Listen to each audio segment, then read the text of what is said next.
एक बार की बात है। रमा की दो बहुएं थी, रश्मि और इंदु।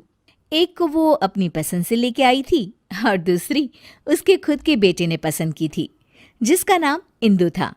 इंदु को उसकी सास पसंद नहीं करती थी और दूसरी बहू रश्मि को बहुत पसंद करती थी। रश्मि, इधर तो आओ। देखो, तुम्हारे लिए मैंने कंगन बनवाए हैं। अरे वाह मम्मी जी, दिखाओ। ये देखो, सोने के हैं। ये क्या मम्मी जी, इतने पतले से? ये भी कोई कंगन है? हमारे मायके में तो ऐसे कंगन नौकरानी भी नहीं पहनती। अरे, तू चिंता क्यों करती है? अगली बार इससे भी महंगे कंगन बनवाऊंगी तेरे लिए। अभी के लिए तो रख ले बेटा। चलो ठीक है, आप कह रही हैं तो। मम्मी जी, मेरे लिए आप कुछ नहीं लाई? हाँ, ये लो। इंदु बहुत खुशी खुशी बॉक्स खोलती है तो देखती है कि एकदम सिंपल सी लाल रंग की चूड़ियाँ होती है। इंदु सब कुछ देख रही होती है, उसे बिल्कुल भी अच्छा नहीं लगता, पर इससे इंदु की सास को कोई भी फर्क नहीं पड़ता। वो तो हमेशा उससे बुरा ही बर्ताव करती थी। इंदु, ये खाना कैसा बनाया है? क्या हुआ मम्मी जी? अरे, इसमें तो नमक ही नहीं है। नमक आपको मना है ना मम्मी जी? आपका बीपी बढ़ा हुआ था इसलिए। इंदु, तू मुझे मत सिखा, समझी? जैसा खाना सबके लिए बनता है वैसा ही खाना मेरे लिए भी बनाया कर। सासू माँ की डांट खाकर इंदु अपने कमरे में आ जाती है और हम देखते हैं कि वो कोई आम लड़की नहीं है, बल्कि उसके पास सुपर पावर है।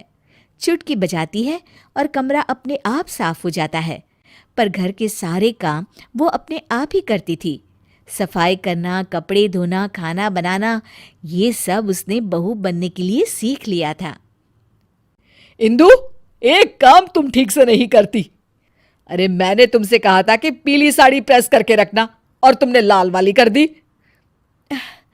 सॉरी मम्मी जी, घर में इतना सारा काम होता है, मुझसे गलती हो गई।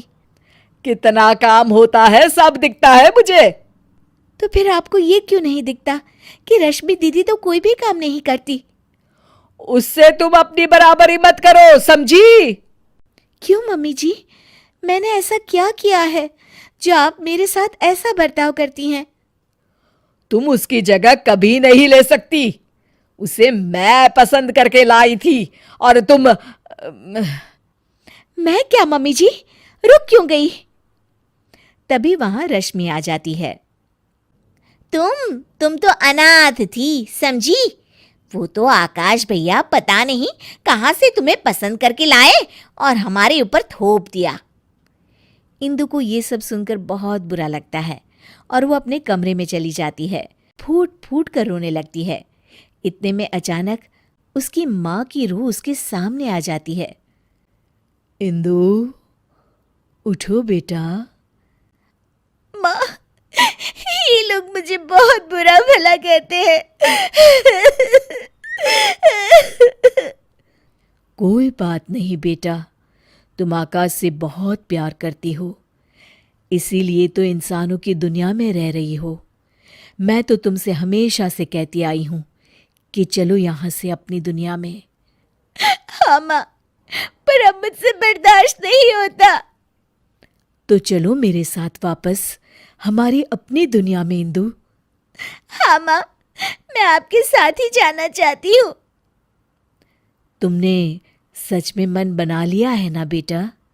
हाँ माँ, मैं आपके साथ ही जाऊंगी। इंदु अपनी माँ के साथ वापस जा ही रही होती है कि तभी उसे कुछ बुरा होने का एहसास होता है। एक मिनट माँ, मुझे लग रहा है कि कुछ बुरा होने वाला है।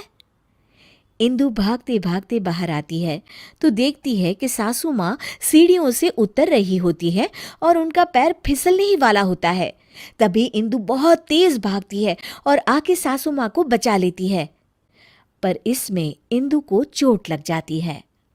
मम्मी जी, आप ठीक तो है ना? आपको चोट तो नहीं आई मम्मी जी? इंदु की ये बात सुनकर सासू माँ को एहसास होता है कि इंदु कितनी अच्छी है और उनका कितना ख्याल रखती है। खुद जख्मी होते हुए भी वो सास की परवाह कर रही है। बेटा, चोट तो तुझे आ गई और तू अभी भी मेरी परवाह कर रही है। थैंक यू बेटा, थैंक यू। अगर तू न होती तो न जाने क्या होता। नहीं नहीं मम्मी जी, जब तक मैं हूँ आपको कुछ नहीं होगा। मुझे माफ कर देना बहू, मैंने हमेशा तेरे साथ बहुत बुरा बर्ताव किया। अरे नहीं मम्मी जी, प्लीज़ आप इस तरह माफ़ी मत मांगिए। इंदु, इधर तो आओ बहू। जी मम्मी जी। ये लो तुम्हारे लिए। ये क्या है मम्मी जी? इंदु बॉक्स खोलती है तो उसमें सोने के कंगन होते हैं। मेरी फेवरेट बहू के लिए एक तोहफा। इंदु खुश हो जाती है और अपनी सास के गले लग जाती है। Thank you mummy ji.